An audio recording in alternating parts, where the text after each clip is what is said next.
আবার শুরু করার সিদ্ধান্ত নেওয়া হলো জাতকাপন সমবায় সমিতির সভায়। তীব্র দাবদাহের মধ্যেও সভায় উপস্থিতি ছিল প্রচুর লোক। চেয়ারম্যান একলাছর রহমান বলেন, হাইকোর্টের নির্দেশ থাকা সত্ত্বেও পিডিএস ব্যবসা শুরু এবং এটা পৌঁছে দেওয়া হচ্ছে না সমিতিকে। একটি কুচক্র এবং একাংশ ডিলার এতে বাধার সৃষ্টি করছেন। বিষয়টি নিয়ে ঊর্ধ্বতন কর্তৃপক্ষের দৃষ্টি আকর্ষণ করেন চেয়ারম্যান। তিনি বলেন, একদিন সত্যের জয় হবেই। চেয়ারম্যান এদিন স্পষ্টভাবে জানান, চাপের মুখে জনৈক ব্যক্তিকে সমিতির চেয়ারম্যান দেওয়া হয়েছিল, কিন্তু ওই সচিবের আমলে হেরফের হয়েছে।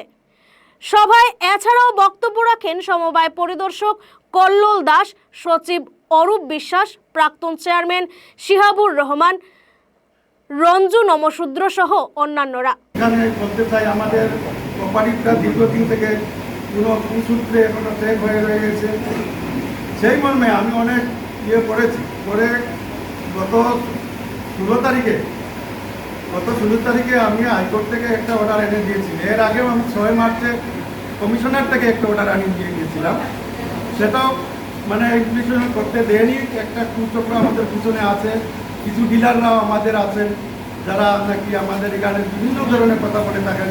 গোডাউন নেই, যেটা আমাদের পূর্বপুরুষ 1973 থেকে সুষ্ঠুভাবে চলিতেছে। আমাকে বিভিন্ন ধরনের মানে এটা নিয়ে প্রায় সবার কাছে যেতে হচ্ছে, যাচ্ছি, কোর্টে যাচ্ছি। আমি মন্ত্রীও গিয়েছি, মন্ত্রীও দিয়ে দিয়েছেন আমাদের রঞ্জিত মহাশয়, উনিও আমাদেরকে হেল্প করে। করিমগঞ্জ থেকে জুলি দাসের প্রতিবেদন, গণ আওয়াজ।